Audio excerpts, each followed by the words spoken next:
కల్కి మూవీలో మీరు సరిగ్గా గమనించుంటే కలిని రిప్రజెంట్ చేసే క్యారెక్టర్ యస్కిన్కి చుట్టూ 5 బాల్స్ తిరుగుతూ ఉంటాయి.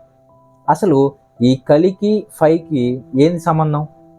ఇది తెలియాలంటే భాగవత పురాణంలోకి మనం వెళ్ళాలి. ఒకసారి కలిపురుషుడు పరీక్షిత్తు మహారాజు మీదకి యుద్ధం చేయటానికి వస్తాడు. పరీక్షిత్ అంటే అర్జునుడి యొక్క మనవడు. అయితే పరీక్షిత్తు మహారాజు కలితో యుద్ధం చేసి దాన్ని పూర్తిగా నాశనం చేద్దామని అనుకుంటాడు.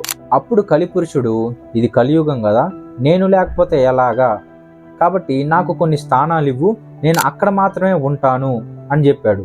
దానికి పరీక్షిత్తు మహారాజు, సరే, జూదం ఆడే దగ్గర అంటే గ్యాంబ్లింగ్, ఆల్కహాల్ తీసుకునే దగ్గర, ప్లేస్ ఆఫ్ వైలెన్స్ అంటే స్లాటర్ హౌసెస్ లాంటివి, అండ్ వేశ్యల గృహం, అండ్ ఇంకా గోల్డ్, సింపుల్ చెప్పాలంటే అవసరానికి మించిన ధనం, ఈ 5 స్థానాల్లో నువ్వు ఉండు అని కలిపురుషుడికి చెప్పాడు. సో ఆ 5 ప్లేసెస్లో కలి ప్రభావం ఉంటుంది.